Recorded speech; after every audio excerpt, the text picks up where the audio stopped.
Todavía no se ha dicho la última palabra en el caso Sodalicio y quería compartir con ustedes una reflexión que hice este fin de semana sobre lo que se le viene al Sodalicio de vida cristiana. Vamos, Pato, con el video. Bien, cuando se está a punto de llegar a un momento así, cuando está a punto de caer una organización poderosa como el Sodalicium Christiane Vitae o Sodalicio de Vida Cristiana, si prefieren, no es casual que surjan los detractores contra los que investigan a este tipo de organizaciones con mucho poder político, económico, en fin. En este caso, me refiero a los civilinos ataques contra la misión Scicluna Bertomeu, en alusión al arzobispo de Malta, Charles Scicluna, y a Monseñor Jordi Bertomeu, oficial del dicasterio más importante de todos los dicasterios, que es la Congregación para la Doctrina de la Fe, de la cual Scicluna es secretario adjunto y Bertomeu, reitero, es oficial. Ambos son, eh, vamos a llamarlo así, inquisidores de esta organización vaticana, ¿no?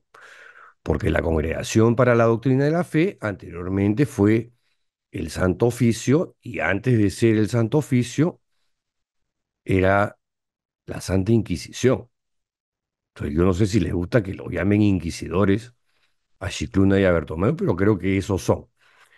En fin, yo quiero poner en esta ocasión un poquito de contexto para entender el momento en el cual se encuentra el sodalicio de vida cristiana. Hasta hace poco, más de un año, recordemos, el sodalicium estaba a punto, pero a punto de pasar página. Gracias al acompañamiento que tenía de el jesuita italiano y ahora cardenal Gianfranco Ghirlanda, amigo del Papa Francisco y amigo también del sodalicio, ¿no? Porque todo hay que decir.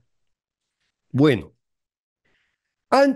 poco antes de eso, no, bastante antes que eso, a través del español José Rodríguez Carballo, arzobispo secretario de la Congregación para los Institutos de la Vida Consagrada y las Sociedades de Vida Apostólica, dicasterio del que depende actualmente y todavía el sodalicio de vida cristiana, se se dictaron una serie de amagos, de fintas, de fanfarria, de gestos para la platea, con el propósito de hacer creer que el Vaticano estaba tomando medidas respecto de los abusos denunciados al interior de esta organización católica,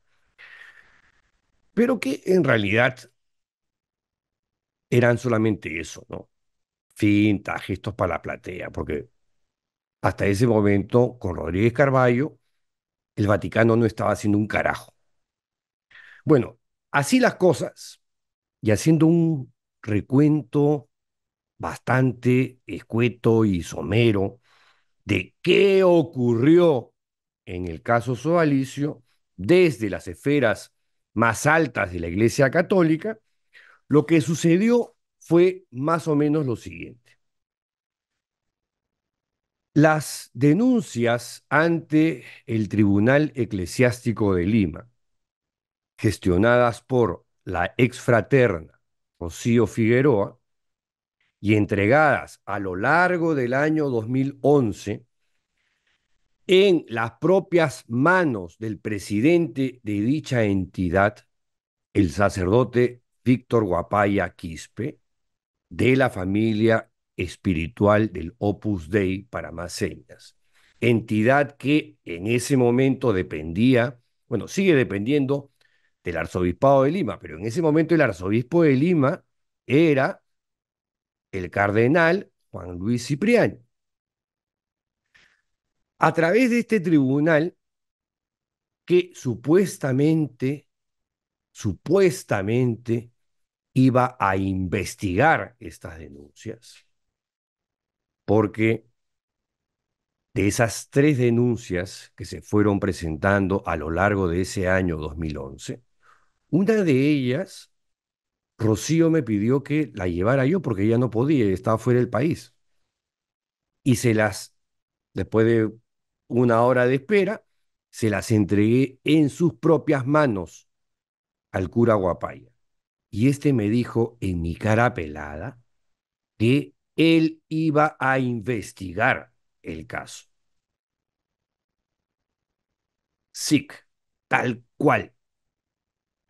Y lo mismo le dijo a una de las principales víctimas de Figari, Santiago, en la investigación que hicimos con Paolo Ugas, mitad monjes, mitad soldados, que él iba a investigar también la denuncia que estaba presentando.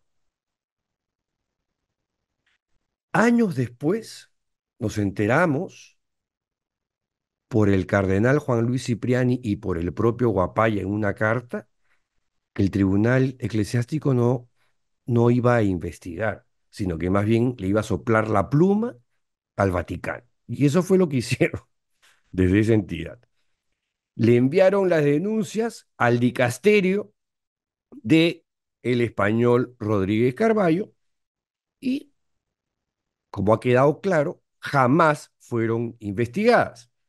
Es más, la denuncia más grave, la más delicada, la más contundente, desapareció, se esfumó, se desvaneció por arte de magia.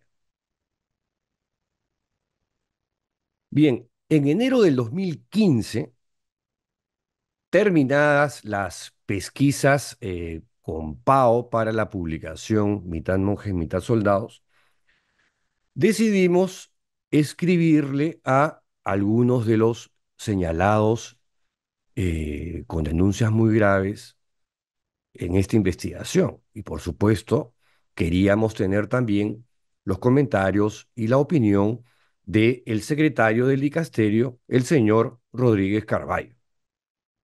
Entonces, con Pau, ya conscientes y, digamos, conocedores de que el Tribunal Eclesiástico Peruano tenía 3 denuncias de abusos sexuales contra Luis Fernando Figari, fundador del Sodalicio, le escribimos una carta al señor José Rodríguez Carballo que está publicada en el libro Mitad Monjes, Mitad Soldados. Y aquí, carta que se le enviamos por fax porque alguien nos dijo no le envíes nada por correo electrónico ni por correo DHL o lo que fuera, que igual le hicimos, ¿ah? Mándale por fax la carta, porque las cosas importantes en el Vaticano se envían por fax. En tiempos en que, ¿dónde encuentras un fax? Bueno, Pau lo encontró y le mandamos esta carta. Lima, 26 de enero del 2015, estimado Monseñor José Rodríguez Carballo, secretario de la Congregación de los Institutos de Vida Consagrada y Sociedades de Vida Apostólica. Quienes suscribimos estas líneas somos 2 periodistas peruanos que estamos haciendo, desde hace poco más de 4 años, una investigación sobre el Sodalicium Christiane Vitae, la cual será publicada este año por la editorial española Planeta. El libro salió a fines de octubre de ese año 2015. En el transcurso de esta investigación periodística, nos hemos topado con supuestas víctimas sexuales del fundador de dicha sociedad de vida apostólica, Luis Fernando Figari. Los testimonios son bastante verosímiles. No obstante, según las autoridades odálites, y abro comillas, no han recibido ninguna notificación ni denuncia alguna contra algún miembro del sodalicio. Esto no solo me lo dijo a mí personalmente el entonces superior Alessandro Moroni, sino fue algo que hicieron público en más de una oportunidad. Y ahí cierro comillas.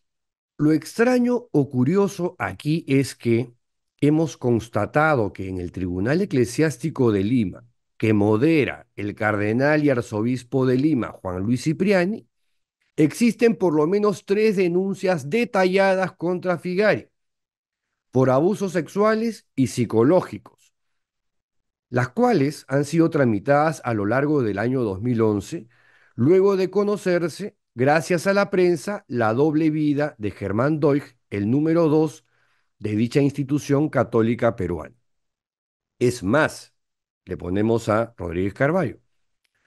Nosotros mismos hemos entregado personalmente una de ellas, la cual hemos puesto en las propias manos del presidente del tribunal, el sacerdote Víctor Guapaya Quispe, de la familia del Opus Dei, organización religiosa a la que pertenece, dicho sea de paso, el moderador de esta entidad eclesiástica, quien es afín al sodalicio. Nuestra inquietud es la siguiente, 2 puntos. ¿Es posible que, pasados varios años, 4 por lo menos, todavía no hayan dado trámite a estas gravísimas acusaciones? Desde la primera denuncia a la fecha, ¿no han tomado contacto con ninguna de las víctimas o con el supuesto victimario? ¿No existen protocolos en la Iglesia Católica para atender casos como estos luego de las nefastas e imborrables experiencias del mexicano Marcial Maciel o del sacerdote chileno Fernando Caradima? Atentamente, Pedro Salinas y Paolo Gas. Bueno, Monseñor Rodríguez Carballo nunca nos respondió. A nosotros no nos respondió. A quien le escribió acto seguido fue al entonces superior Alessandro Moroni. Acá está una carta reservada. Le pone acá, reservada.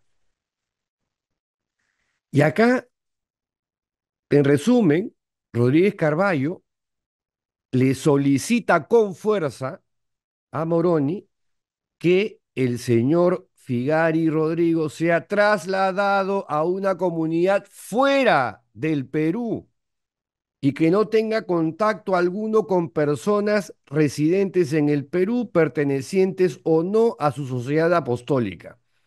Y le expresa la necesidad de reservar la máxima discreción respecto de dicho traslado. O sea, caleta, clandestinamente, tiene que ser Moroni. ¿Has escuchado? Esperando que tengan la menor trascendencia y resonancia posible en la opinión pública peruana. ¿Mm? ¿Qué tal? ¿Qué tal? José Rodríguez Carvalho.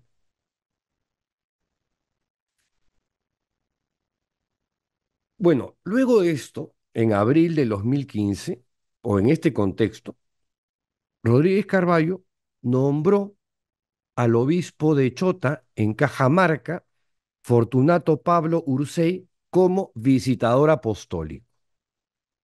Este, en radioprogramas del Perú, en RPP, en la única entrevista que dio, le dijo a Mariela Balbi que él, pese a que había un mandato explícito que decía que tenía que investigar, pero él dijo, no, yo no voy a investigar nada, yo no voy a leer el libro mitad monjes, mitad soldados, yo no voy a conversar con sus autores tampoco, no voy a hablar con las víctimas, no voy a interrogar a Luis Fernando Figari. Bueno, y ahí una Mariela Balbi un poquito desconcertada, y dice, bueno, ¿qué va a hacer? Yo lo que voy a hacer cuando vaya a Lima, y de Chota a Lima, pues es un viaje a Nueva Zelanda prácticamente, ¿no? Voy a tomar, lo dijo literalmente, ¿ah? Yo voy a tomar lonchecito con los miembros de la comunidad sodalite, cosa que aparentemente eso sí cumplió. En mayo del 2016, José Rodríguez Carballo nombró entonces al arzobispo de Indianápolis, Joseph Tobin, como delegado para acompañar el gobierno del Sodalicium y ayudar al Sodalicium a superar los pecados de su fundador. Los pecados. Eh, y un dato no menor en esta historia es que Joseph Tobin, a quien el Sodalicium siempre se encarga de mencionar, ¿no? Como alguien que ha estado ahí, designado por el propio Vaticano. Bueno, ese Joseph Tobin había sido hasta octubre del 2012, octubre 2012, secretario del Dicasterio para los institutos de vida consagrada y sociedad de vida apostólica. O sea, había sido el predecesor de Rodríguez Carballo. Alucinante esta historia. O sea, debemos inferir que bajo su gestión fue él quien recibió las tres denuncias contra Luis Fernando Figari. Y una de ellas, la más grave, reitero, desapareció, la de Santiago.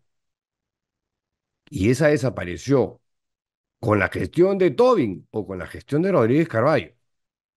Para todos los efectos, en ese segundo, tanto Tobin como Rodríguez Carballo representaban al Vaticano. En esos días previos, 5 exodálites con la intervención pro bono, que ha sido fundamental también en esta historia, del estudio Benítez, Vargas y Ugaz, interpusimos una demanda penal contra Luis Fernando Figari, Jaime Bertel, Virgilio Levalli, José Ambrosic, José Antonio Uren, Eduardo Regal, Óscar Tokumura y Erwin Schoich, así como los que resulten responsables de los delitos de asociación ilícita, secuestro y lesiones graves. Luego se sumaron otro exodálite, Martín Schoich, y un ex miembro de la familia Sodálite, Álvaro Urbina, quien fue una víctima sexual de uno de los principales depredadores sexuales de esta organización, Jeffrey Daniels, cuyo testimonio inspiró una obra de teatro, la obra San Bartolo.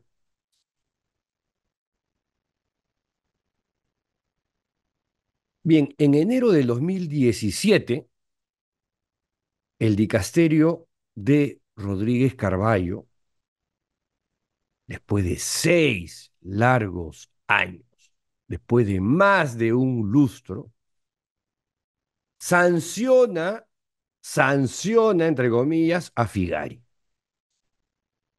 con un edicto que expelía un olor a calcetín usado, que bestia, y que había que leer con un gravol adentro para no vomitar.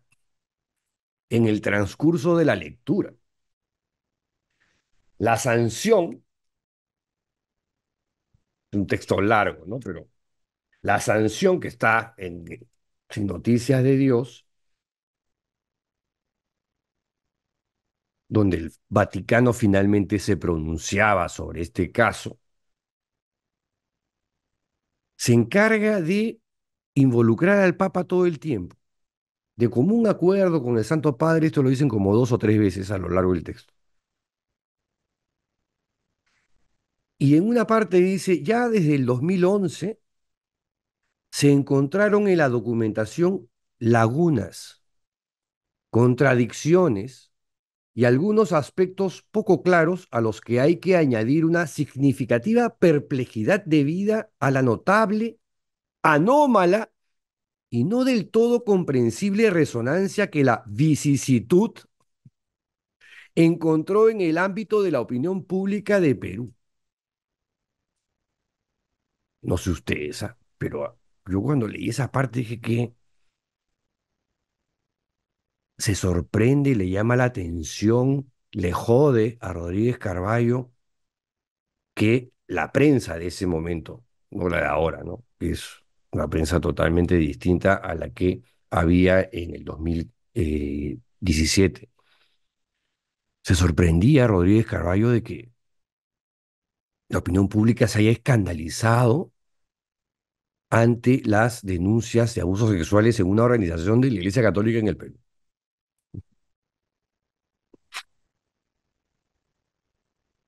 Y sigue. Y a los testimonios presentados contra Figari los llama genéricos, inadecuadamente detallados y circunstanciados, no verificados,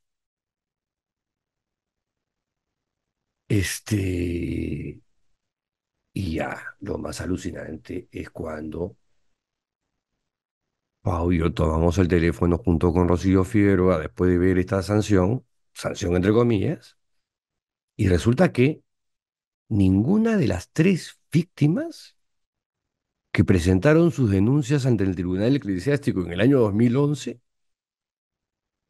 fueron llamadas por ninguna autoridad eclesiástica o vaticana, y entonces dijimos, ¿de dónde han sacado entonces esto? ¿Cómo pueden inferir, después de 6 años de supuesta investigación, no hablan con las víctimas y emiten estas conclusiones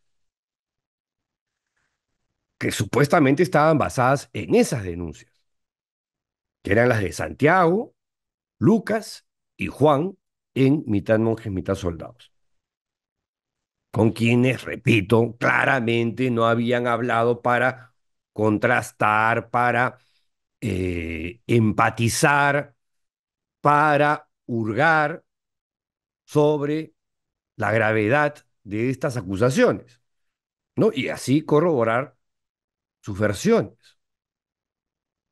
Todo esto fue una paja de Rodríguez Carballo, para decir las cosas como son, porque nunca los llamaron, nunca hablaron con las víctimas. Increíble. En 6 años jamás los contactaron. Y encima les llamaba la atención el impacto mediático que tuvo la denuncia periodística. Encima de eso, parecía que les jodía en la pepa del alma que las denuncias se hayan ventilado públicamente, ¿no? Y que a pesar de que el hecho había destrozado la vida de no pocas personas. También dice esta sanción que Figari había adoptado un estilo de gobierno excesiva o impropiamente autoritario, orientado a imponer la propia voluntad. Eso, si me preguntan, me parece que es parte del informe o relación, que así le llaman, que presentó el obispo de Chota.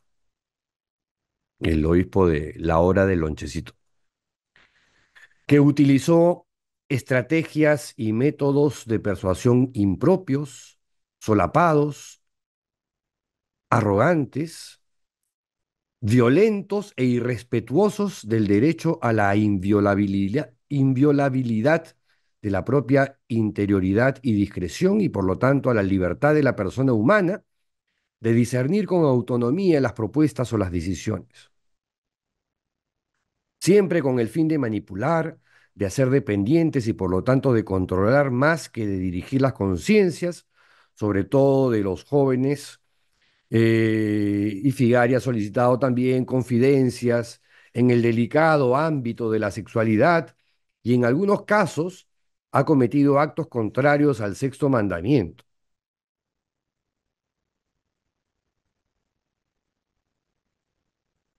Y acá viene para mí la parte más violenta, más ofensiva, más asquerosa de la sanción contra Figari. Rodríguez Carballo llama a las víctimas cómplices de Figari. Cómplices. Además, no llama, dice acá, no llama crímenes a las acciones de Figari, sino a lo máximo, al máximo considerados gravemente pecaminosos. En serio.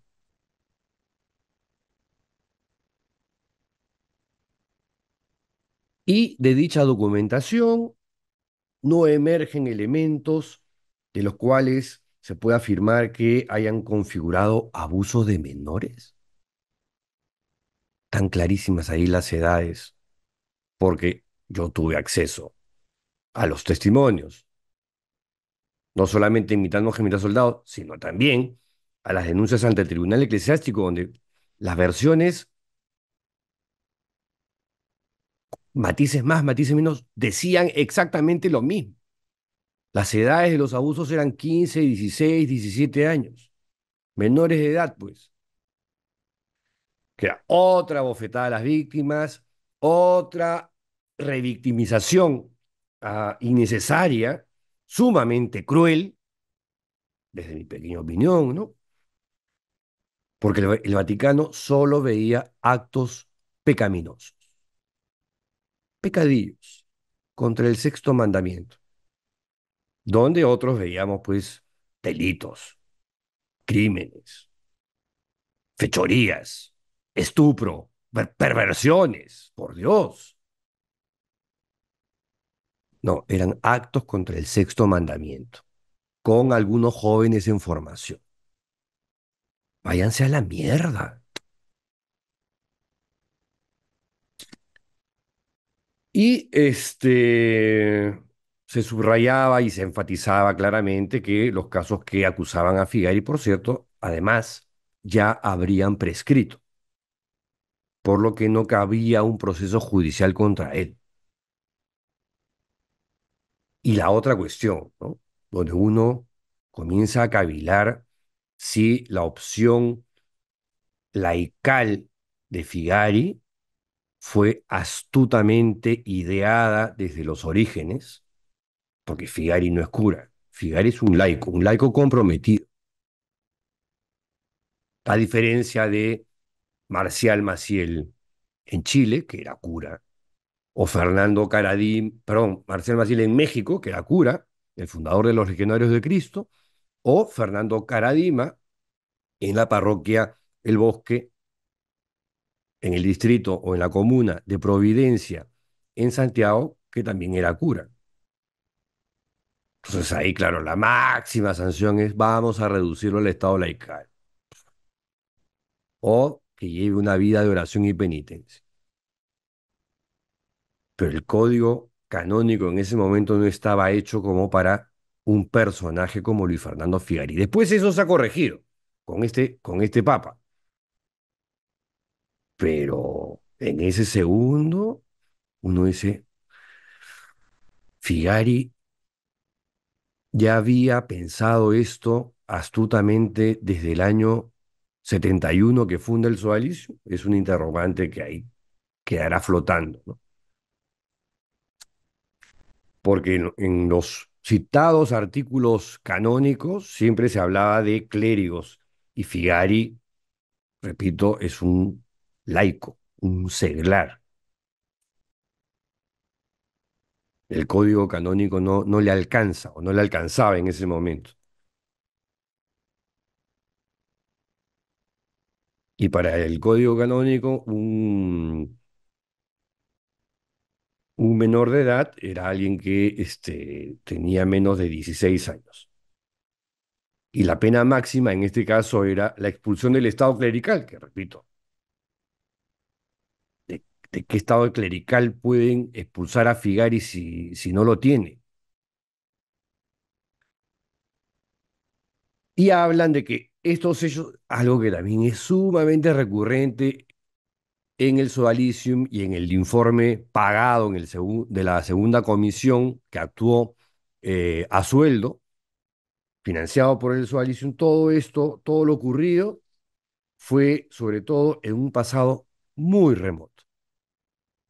O sea, pasó hace tiempo, lo cual también era mentira, ¿no? Pero bueno.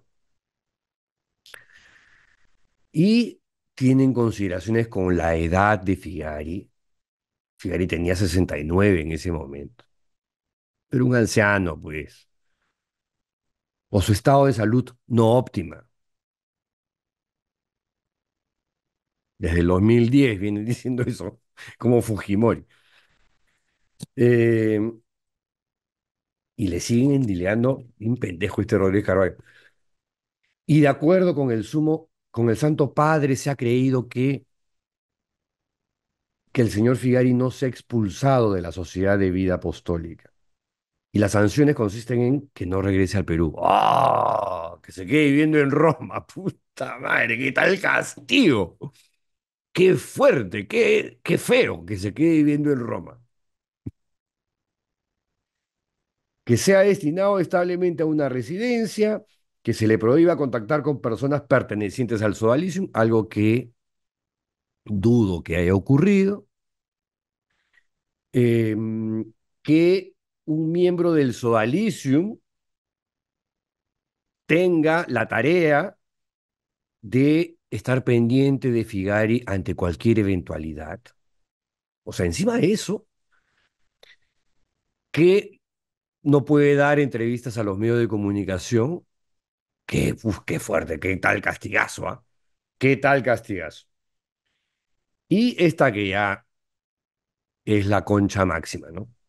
Asegurar al señor Figari un estilo decoroso de vida, considerando las posibilidades del Sodalicium Cristiane Vitae, que tiene un rehuevo de plata. O sea, que viva, como siempre digo, una vida de jeque árabe. Considerando los recursos personales del señor Figari y las reales necesidades de este último. Y ahí uno dice, oye, las reales necesidades de este individuo, ya sabemos que son perversas y tienen que ver con el estupro. También van a ver no, ya, bueno, tampoco pongámonos así, extremos, pero no me digan que no, porque sí, que esta sanción es una buena mierda.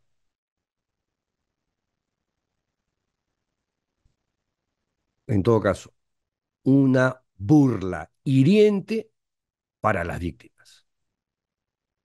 Y procaz, además.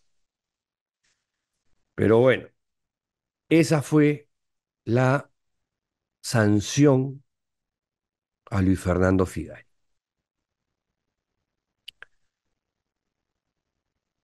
Y en mayo del 2018, dado que el periodismo hasta ese momento era pues indomable, contestatario, crítico, ¿no? Rebelde, insumiso, no como el de ahora, con algunas excepciones, por cierto. Yo estoy hablando acá de la gran prensa, ¿no? En mayo del 2018, Rodríguez Carballo emitió un comunicado en plan Pilatos, Porque claro, aquí el cardenal Pedro Barreto venía pidiendo la disolución y una explicación más clara de por qué no está pasando nada contra Figari y contra el sodalicio. Y Rodríguez Carvalho, un texto larguísimo, dice, solo ha sido señalado al superior general la no conveniencia de su regreso al Perú, sin especificar dónde tendría que residir el señor Figari. Claro, el pendejo este de Rodríguez Carvalho es el que, coludido con autoridades del Sodalicio, en un momento proponen que la sede principal del Sodalicium se traslade a Roma. ¿Y saben cómo me entero yo? Por el propio Papa, porque tanto Pau como yo hemos tenido una interacción epistolar con el pontífice argentino. No prolífica, no sistemática, pero sí eventual y esporádica. Y por él nos hemos enterado nosotros de cosas que no teníamos idea. El Papa Francisco me comenta en una carta, y eso también está acá en Sin Noticias de Dios, que le habían pedido, un poco más si me pone esto conchudo, ¿no? Porque el Papa tiene un sentido del humor a flor de piel, que les dé les traslade la sede acá.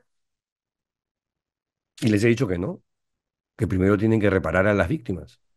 Y hasta que no ocurra eso, eso no va a pasar. Pero a mí me quedó claro que con Rodríguez Carvalho había un tándem muy sospechoso, o muy amical, si quieren, ¿no? Bueno, ya en el 2019 se designa a Gianfranco Ghirlanda, un jesuita que actualmente es cardenal, él decía, amigo del Papa, pero también amigo del sodalicio, de esos con sonrisa de funcionario de sucursal bancaria, para que acompañe al sodalicium en la revisión de sus estatutos y constituciones y así pasar página, para hacer borrón y cuenta nueva.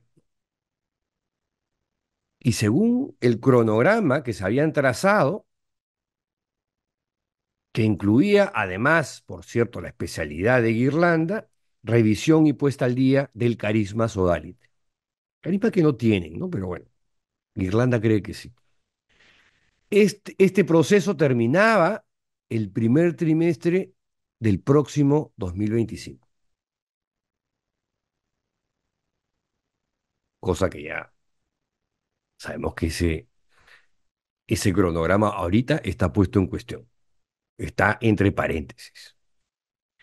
Bueno, ¿quién es Gianfranco Ghirlanda? Gianfranco Ghirlanda es de la Orden de Malta, miembro patrono, patrono de la Orden de Malta, de formación jesuita, él forma parte de la Compañía de Jesús, fue nombrado rector de la Universidad Gregoriana en el año 2004 por el Papa polaco, Karol Wojtyła.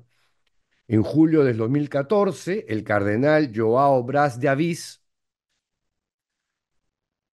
que ha sido el prefecto, ¿no? El que da la cara en el dicasterio de Rodríguez Carvalho, y el arzobispo José Rodríguez Carvalho, que eran prefecto y secretario de este dicasterio, lo nombran a Irlanda en su momento como asistente papal de la Legión de Cristo en plena crisis de los legionarios. O sea, estamos hablando de alguien con expertise. Ha publicado libros sobre derecho canónico y tiene aproximadamente esto según Wikipedia, 110 artículos en diversas publicaciones. Bueno, en el Manual del Silencio, libro de Miguel Hurtado, un español, un catalán que ha sido víctima sexual de curas católicos, en este libro que es uno de los libros imperdibles para quienes hemos estado interesados en estos temas en los últimos años, recuerda acá que Gianfranco Ghirlanda, cuando era decano del Departamento de Derecho Canónico de la Universidad Gregoriana de Roma, en un artículo en la Civiltà Católica, escribió, escuchen esto, pensamiento Ghirlanda. Si un obispo decide reasignar a un sacerdote que previamente ha cometido un acto de abuso infantil, pero que el obispo cree que no volverá a ofender, no abusar, ofender. El obispo, no debe informar a la nueva congregación del sacerdote sobre su pasado. ¿Han visto la película Spotlight? Bueno, lo mismo. Un sacerdote cuyo abuso fue revelado quedaría totalmente desacreditado ante su comunidad parroquial y de hecho sería bloqueado de cualquier acción pastoral efectiva. Obvio, pues, eso es lo que debería pasar. Pero, según Irlanda, mejor no. Desde la perspectiva del derecho canónico, el obispo y el superior no son responsables moral ni judicialmente de los actos cometidos por uno de sus clérigos. Gianfranco Irlanda, expuesto por Miguel Hurtado en el Manual del Silencio. Bueno, ese es Gianfranco Ghirlanda, quien además, ya en el caso sodalicio, además de estar revisando las constituciones y los estatutos, ya están cambiando hasta la historia del sodalicio. Cuando uno entra a la web del sodalicio y va a la historia de este movimiento, resulta que la historia del sodalicio ahora es la siguiente. Ya no aparece Figari. No, Figari ya lo desaparecieron como en su momento desaparecieron a Germán Doy. Ya no hay fotos, ya no hay publicaciones, nunca existieron. Los inicios del peregrinar de fe del sodalicio se remontan a finales de la década de los 60, un tiempo de crisis. Claro, lo que nos dice acá que finales de la década de los 60, un tiempo de crisis, Figari, y eso también está acá en Sin Noticias de Dios, finales de los 60, Figari ya era un depredador sexual. Hay testimonios que lo señalan. Antes de fundar el sodalicio. Bueno, seguimos con el texto de la web del sodalicio. La Iglesia acababa de concluir el Concilio Vaticano II, patatín patatán, a la luz de estos y otros acontecimientos, el proceso de los inicios del sodalicio fue de búsqueda y respuesta. Yo que he sido sodalite y algo conozco de la terminología y frasecitas y eufemismos de mis ex correligionarios o ex sectarios, para ser precisos, búsqueda y respuesta, entre otras palabrejas, son fraseologías de Luis Fernando Figari. Partió de la experiencia de inconformidad de un grupo de jóvenes. Ya no es Figari, ya no hay Doig, ¿no? Un grupo de jóvenes. Inconformidad con la situación del mundo, en especial de los más pobres y necesitados.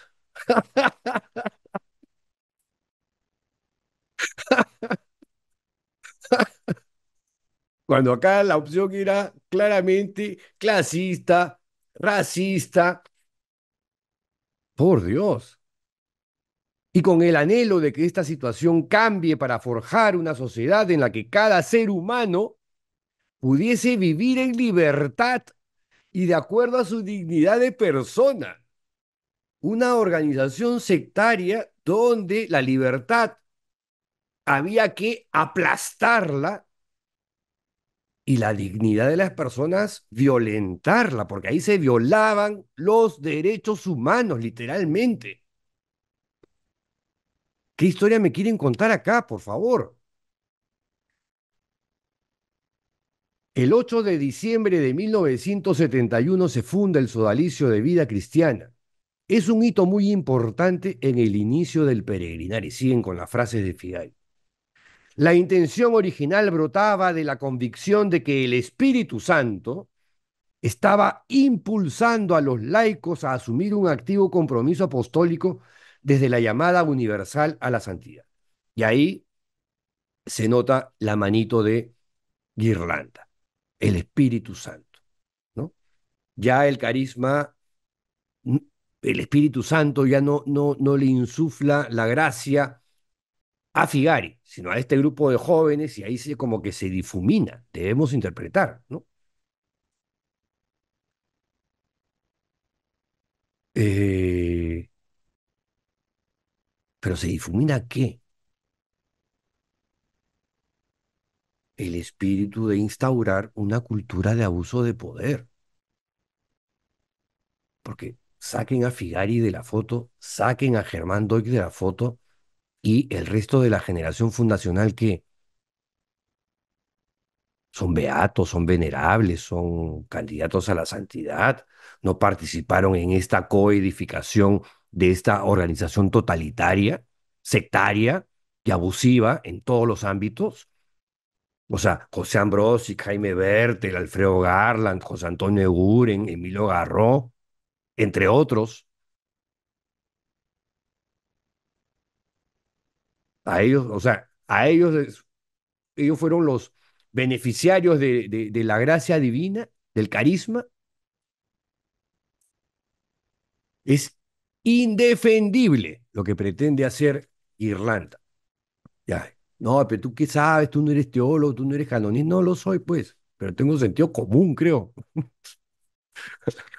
Y si no me creen a mí, vayan a internet y busquen todas las reflexiones que ha hecho la periodista católica Rosa María Palacios sobre el tema del carisma y el sodalicio. Ya, si no me creen a mí, agnóstico, agnóstico ilustrado, por cierto, pero agnóstico al fin, ya, no me crean a mí. Acudan a una periodista católica como Rosa María Palacios a ver qué piensa sobre el carisma del sodalicio. Y ahí continúa el proceso de maduración de la comunidad, se realiza bajo la atenta mirada de los pastores y en comunión con ellos. Lo cual no es exacto porque, van a ver, el cardenal Juan Landázuri Ricketts, ¿no? De la Orden de los Franciscanos, entonces arzobispo de Lima y primado del Perú. Y creo que, en lo personal, si me preguntan, era un buen hombre, una buena persona, un poco naif. Alentó desde los comienzos a la joven comunidad y en 1977, ya les dije, ya les conté que está documentado que Luis Fernando Figari ya había abusado sexualmente de menores antes de la fundación del Sodalicium, que fue en el 71, a finales de los 60. Los primeros abusos de Figari se registran años 73, años 75. Eso no se lo dijeron a Landazuri. Y no es que Figari lo hizo a escondidas. No, pues, ya hemos comentado acá que qué raro, qué curioso que el número uno de la organización, el número dos y el número tres en los ochentas tenían los mismos métodos, el mismo modus operandi para aproximarse a sus potenciales víctimas para abusar de ellas. ¿Coincidencia? Uno, dos y tres. Y los discípulos, entre comillas, que han sido víctimas, terminan replicando lo que hicieron por lo menos Figari y Doig, en alusión al caso de el exodálite Daniel Murguía y el exodálite Jeffrey Daniels. A Murguía tuvieron que expulsarlo porque fue ampallado infraganti por la policía y porque los medios de comunicación estuvieron ahí, sobre todo Canal 4 y Perú 21. Y en el caso de Daniels, estamos hablando de un encubrimiento que duró 3 años. Y lo sabía, está acá documentado, todo el Consejo Superior. No era que eso lo sabía, como en su momento el pendejazo de Figari dijo, no, eso lo vio Germán Doig. No, no, no, no, acá está. Porque Germán Mackenzie, quien fue el número 3 de la organización, habló ante la comisión de Belaunde. Y ahí lo cuenta todo. Ese informe que sigue encarpetado en el Congreso y que el Fujimorismo encarpetó, lo puso en un cajón para que no viera la luz y sigue ahí, sin ver la luz. Pero acá está, acá hay un resumen buenazo de ese informe y las declaraciones de Germán Mackenzie describiendo en detalle cómo fue el encubrimiento al pederasta serial Jeffrey Daniels Valderrama, que nunca fue expulsado. Es más, fue asistido y, digamos, y lo ayudaron hasta para que se fuera del país. ¿Qué más dice la nueva historia del sodalicio? Bajo el influjo del Espíritu Santo, una vez más, el sodalicio fue creciendo y madurando siempre bajo la compañía de sacerdotes y obispos. Y en 1994, siendo arzobispo de Lima, el cardenal Augusto Vargas Alzamora, jesuita, el sodalicium recibió su aprobación como sociedad de vida apostólica de derecho diocesano. 3 años después, y esta fecha no es menos representativa, el 8 de julio de 1997, la Providencia. ¿Por qué la Providencia? Porque es el día del cumpleaños de Figari. El regalo de Figari de ese año fue que San Juan Pablo II daba su aprobación al sodalicio de vida cristiana, convirtiéndose así en Sociedad de Vida Apostólica de Derecho Pontificio, o sea, una organización oficial de la Iglesia Católica. Lo que no dicen acá, ups, es que los abusos sexuales de Figari se encubrieron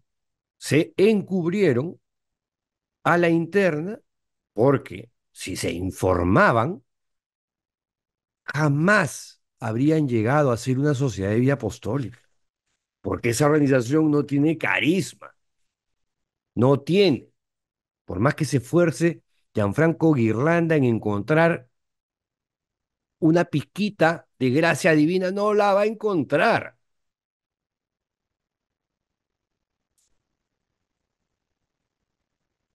Este Gianfranco Guirlanda realmente es el cleaner del Vaticano,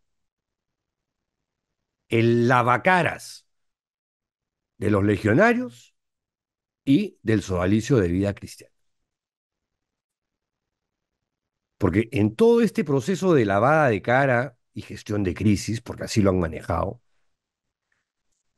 hay que sumar la campaña de acoso y derribo contra los periodistas que nos prendimos a la basta del pantalón del sodalicio como perros de chacra y recibimos artillería pesada. No solamente nosotros, ¿no? Ya antes lo había recibido José Enrique Escardó, el primer denunciante en el año 2000, hace 24 años. Y luego Héctor Guillén, padre de un sodálite, ahora exodálite, por suerte, eh, y Martín Schoich y Rocío Figueroa, y Daniel Llovera y todos los que hemos osado señalar al sodalicio. Juan Carlos Tafur también fue amenazado judicialmente por Andy Tapia en el año 2011, cuando Diario 16, en agosto del 2011, publica la primera denuncia contra Luis Fernando Figari. Ahí sí no es vamos a investigar, vamos a expulsar. No, le hemos consultado al señor Figari y el señor Figari nos ha dicho que ese testimonio no es verdad. Y si usted, señor Tafur, sigue publicando estas cosas, tomaremos las medidas legales correspondientes. O sea, estamos amenazando con Chetumal. Típica reacción del sodalicio. Típica, típica, porque ese es el talante así achorado, matón, ¿no? Em, Hasta que en junio del 2023 esas campañitas escalaron a tal punto, hace un año y pico, ¿ah? Año y 2 meses, escalaron a tal punto que, y ahí, gracias a la reunión que tuvo Paolo Gas en noviembre eh, del 2022, y gracias a que, así como el Papa empatizó con Juan Carlos Cruz en el año 2018 y a partir de ahí el Papa se convierte, se transforma, tiene una mirada distinta sobre el fenómeno de la pederastia religiosa católica en su institución. Tiene una suerte de metanoia, de una conversión, literal. Esa misma empatía la tiene el Papa cuando se reúne con Paolo Lugas. ¿A quién le habían hecho una fama? Porque el propio Papa Francisco se lo dice, se lo comenta a Paola. Te han hecho una fama que me dio la curiosidad de conocer. El tiro le salió por la culata. Pero claro, ya cuando el Papa decide, en ese momento, enviar a la misión Scicluna Bertomeu, que iba a actuar por segunda vez en la historia, primero lo hizo en Chile, este, ahí sí, pues los tiempos de la iglesia y las prioridades de la iglesia se confunden, no toman forma, no, la decisión se posterga, pero lo que hicieron en mayo, junio del 2023 contra Llovera, Paolo Gas y contra Mir, que hubo una escalada, pero feroz, feroz, feroz, feroz. Eh, Ahí el Papa es cuando pone la fecha. Nosotros no sabíamos, ¿ah?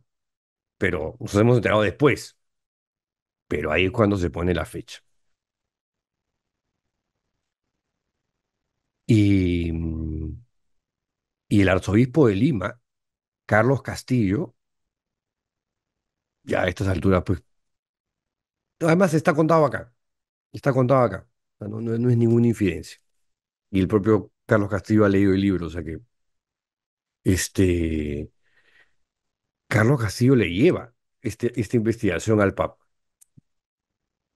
y se la entrega con Jordi Bertomeu al costado. Y esta publicación, junto con Mitad monjes, mitad soldados, y esta otra, que, si me preguntan, es el mejor libro, el mejor libro de lejos que se ha escrito sobre el sodalicio y sobre la personalidad de Luis Fernando Figari, La jaula invisible de Martín López de Romay. Estos tres libros son los que terminan sirviendo de insumo para la preparación de la visita de la misión especial Scicluna Bertomeu. Bueno, entonces, ya para ir terminando, la historia da un giro de 180 grados, que agarra con los pantalones abajo, literalmente, al Sodalicium y su plana mayor, y al propio Gianfranco Guirlanda, que patalea, putea, incluso protesta ante el propio Papa, y sale públicamente a decir: yo no tenía idea de esta cuestión. No, pues, ¿para qué te van a consultar a ti si estabas jugando una vez más a favor de una organización tóxica?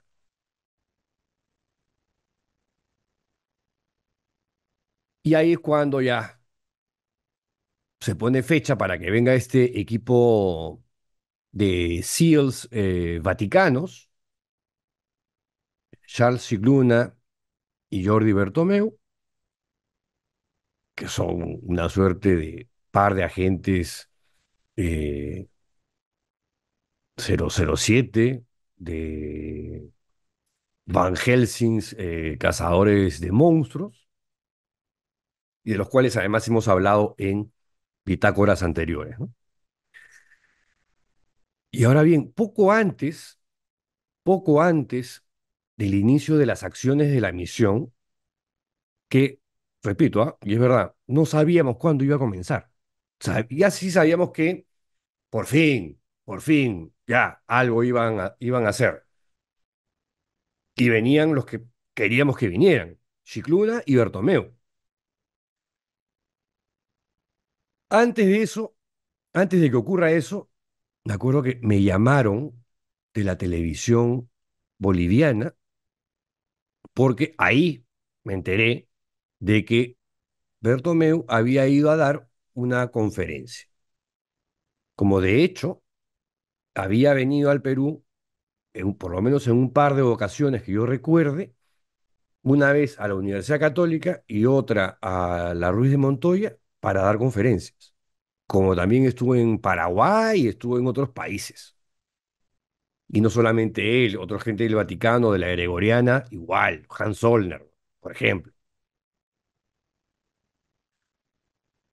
Eh, y cuando me llamas de la televisión boliviana, fue muy gracioso porque pretendían que yo le sacara la mierda a Jordi Bertomeu.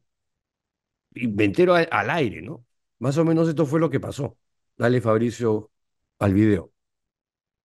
En esta casa televisiva, pues nos hemos lamentablemente encontrado con la ingrata sorpresa de que el enviado del Papa a Chile, por lo menos el 2018, fue como un saludo a la bandera. Y al final no pasó absolutamente nada. ¿Qué podemos decir de eso al respecto? Ya para ir cerrando esta entrevista, Pedro. Si te refieres a Jordi Bertomeu, que está ahí, te lo digo, él es uno de los buenos.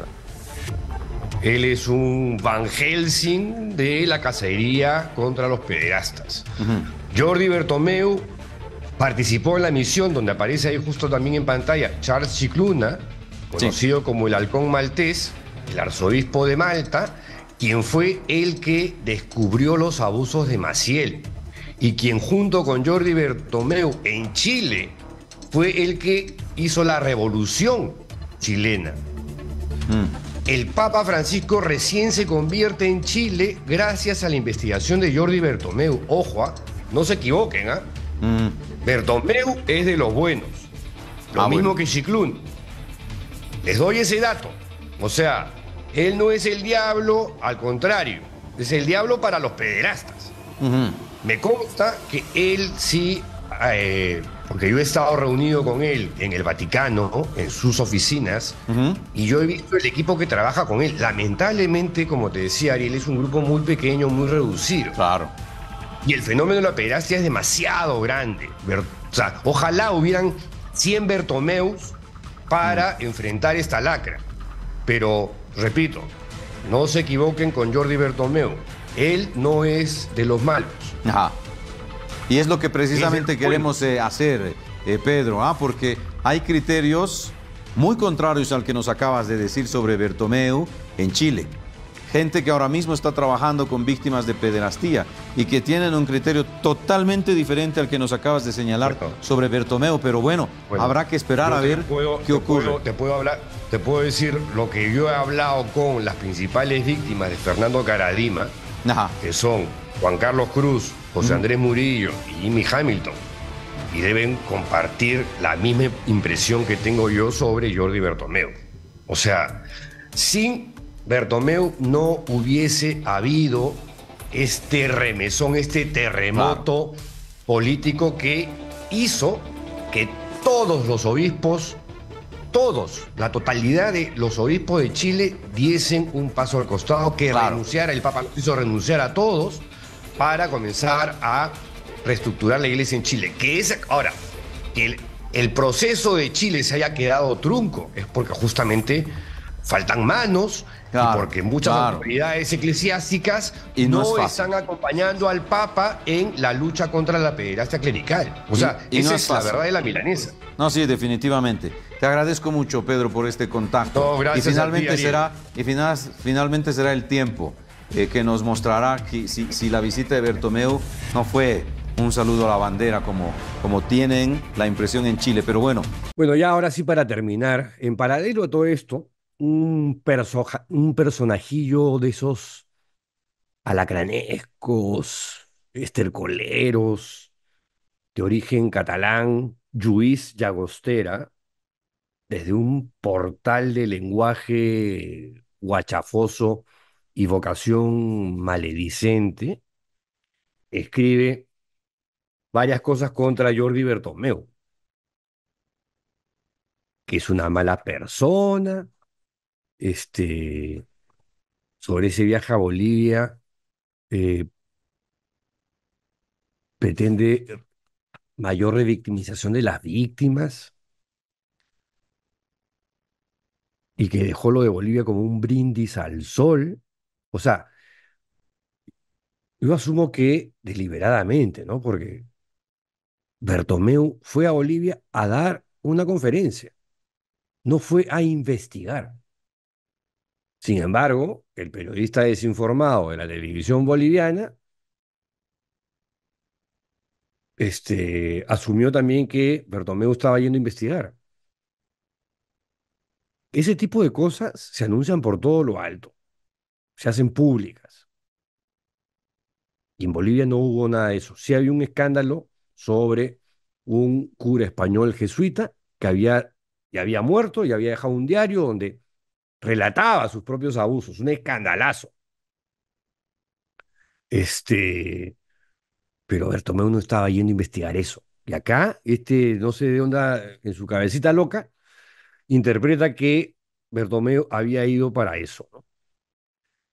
No se reunió en ningún momento con las víctimas del abuso sexual cometido. Es que para eso no fue, pues. El caso es que el informe de Mosén Jordi se le ve en pocas luces, y aquí está hablando del caso Sodalicio, sobre los abusos sexuales y económicos de la Asociación Peruana Sodalicio de Vida Cristiana. ¿Cómo sabe él? Ni yo sé lo que dice el informe de Bertomeu. Y Pau sabe. Y él sí sabe, ¿no? Anja, qué loco. Gran periodista de investigación, Lluís Llagostera. Así, Bertomeu se ha convertido en un influencer, que dirían los pijos, los pitucos españoles. Es una lástima que la ebúmea, así tiene varias, ¿ah? Es un guachafo, pero con H mayúscula. Una lástima que la ebúmea o ebúrnea imagen del reverendo Bertomeu se esté, se está marchitando a pasos agigantados en su cabeza, porque la verdad que sí, se han demorado, se están demorando todavía, pero han venido haciendo sus cositas. Y la expulsión de Fiari ha sido de las más importantes, y antes ya le metieron su patada en el culo a José Antonio Ure. Es que él dice minutante, como si fuera un término despectivo. Y acá está, o sea, él dice, claro, es la versión real, porque fue lo que pasó. Él estuvo en un curso de prevención y atención de denuncias por abuso sexual en la iglesia en Bolivia, pero no fue a investigar nada. Eh, Todo esto estalla tras la visita del 007 del Vaticano, Monseñor Jordi Bertomeu, al país andino hace poco más de un año. Está hablando del caso Sodalicio o de Bolivia, porque Gallo insiste con que no se reunió en ningún momento con las víctimas de los abusos sexuales cometidos. Tiene que estar hablando de Bolivia porque en Lima se reunió con no pocas víctimas de abusos sexuales y no solo de Figari.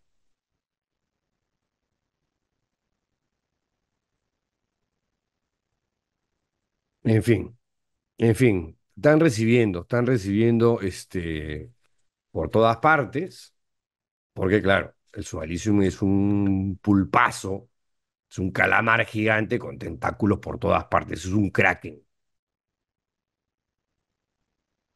Y sobre todo esto, hay Info Vaticana también les ha dado duro a los de la misión Chicluna Bertomeu, y acá tengo una carta de respuesta de Susana Inch Sáenz, quien es la asesora legal de la Conferencia Episcopal Boliviana y delegada para ver temas legales relacionados con eh, casos de abusos sexuales a menores y adultos vulnerables. Y aquí aclara que este señor Llagostera está desinformando, porque además lo insiste machaconamente. O sea, ya hay casi casi con dolo, diría, ¿no? Eh, con relación a Bolivia, dice Susana Inch, que es lo que yo conozco, le puedo asegurar que en ningún momento el padre Bertomeu llegó con fines investigativos.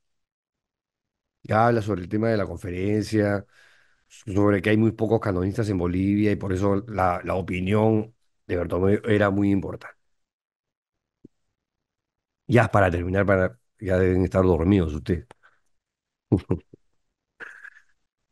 El diario La Razón de España, no de Perú, de España, que es un diario de derechas, conservador, pero que no deja de ser medianamente objetivo, hace una nota sobre esto, ¿no?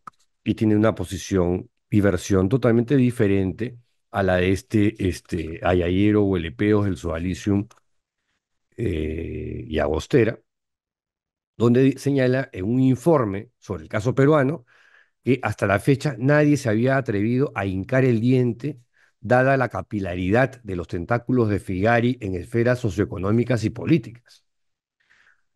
Con Figari desterrado, ahora la incógnita está si el sodalicio se salvará o caerá como su mentor. Y aquí venimos a la parte medular. Y hay precedentes en uno y en otro sentido.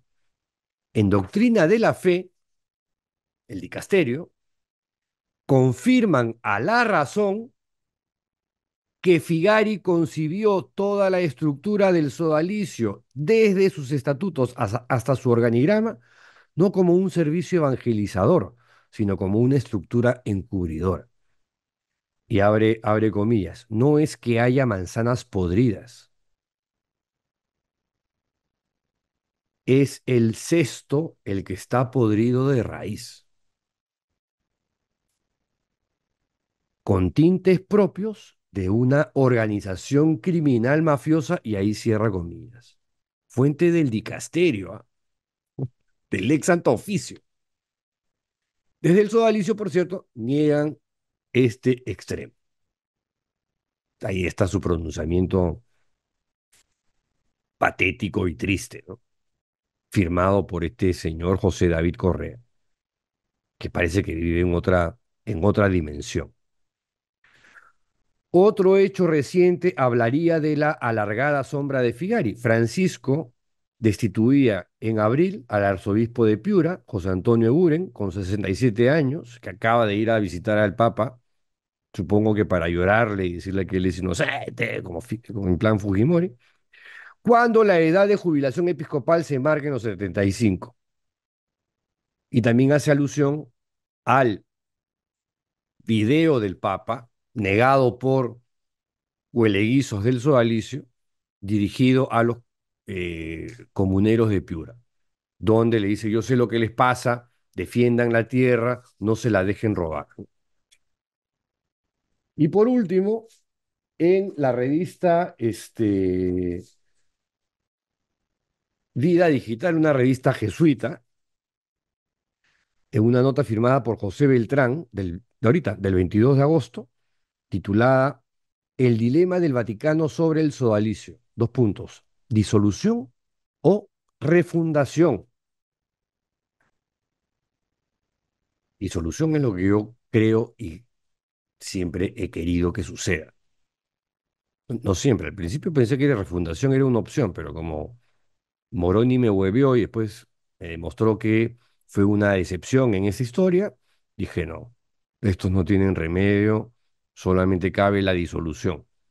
Y luego Chicluna es el que me hace la precisión, no es disolución, es supresión. Bueno, la refundación es por la que están optando Guirlanda y José David Correa. Como ha podido confirmar Vida Nueva, la publicación digital de los jesuitas, la preocupación de Roma en estos últimos años sobre los abusos de poder, conciencia y sexual, así como supuestas irregularidades financieras, que no solo estaría vinculada a Figari y a su entorno más cercano, habría llevado a valorar el cierre total del Sodalicium Christiane Vitae. Se trataría de una decisión inédita en la historia reciente de la Iglesia, en tanto que, hasta la fecha, cuando un escándalo de esta índole ha sobrevolado a alguna institución católica, se habría buscado salvar al movimiento, tras apartar al núcleo duro fundacional corrupto y llevar a cabo una refundación que implicara cambiar las constituciones para borrar cualquier resquicio que facilite el control de las conciencias, el encubrimiento. Esta es la vía por la que se apostó en el caso de Regnum Christi-Legionarios de Cristo, desmarcarse de su fundador, Marcial Maciel, y depurar así el Caribe. No lo dice acá, yo se los dije hace un rato. Quien hizo ese trabajo de filigrana fue Gianfranco Irlanda. ¿Cambió la institución? No. Han habido más denuncias de abusos perpetrados y encubiertos. Y es más, se descubrió también que los Jaime Bertel de esa organización, que tiene más plata que Bertel, aunque Bertel no es ningún misio, en plena supuesta investigación vaticana, con comisario pontificio y todo, Pelacio de Paolis, el cardenal, montaron offshores para sacar la plata afuera y manejarla. Garza y el otro que ahorita no me acuerdo cómo se llama, que eran los dos brazos financieros que tenía la Legión, y jugaron con prestanombres, con testaferros, y el grueso de la plata la maneja esta gente. Estoy hablando de los legionarios de Cristo, que siguen existiendo, gracias a este triple salto mortal que hizo Irlanda y que pretendía hacer con el sodalicio peruano. El hoy superior general del sodalicio, José David Correa, parece optar por esta vía, ¿no? Por la refundación, apelando a un cambio de renovación, a modo de acto de clemencia papal para salvar los muebles. Sin embargo, dice Vida Nueva, las posibles vías del sodalicio de vida cristiana parecen ir por otro camino. Fuentes eclesiales confirman a esta revista que, abre comillas, por la investigación que se ha realizado y lo que se ha publicado en los medios de comunicación, no se trata solo de los pecados y delitos cometidos por una o varias personas, sino de toda una estructura que estaría contagiada, algo así como si además de fallar el pilar fundamental de un edificio, también sufriera aluminosis, la enfermedad que carcome el hormigón. Cierra comillas. Desde el sodalicio niegan este extremo. Está buena esa frase de la luminosis y el hormigón, ¿eh? Y ya, con esto me voy, ¿eh? Lo cierto es que el trabajo realizado en apenas un año por parte del arzobispo maltés Charles Scicluna y el secretario adjunto del Dicasterio para la Doctrina de la Fe, ahí se hueó, el español Jordi Bertomeu, que es oficial, el secretario adjunto de Scicluna, ha venido a destacar en tiempo récord un caso que parecía encallado desde que hace 24 años que trascendieran las primeras denuncias públicas vinculadas al sodalicio y que fueron hechas, no lo dice acá, lo digo yo, fueron hechas por el corajudo José Enrique Escardó.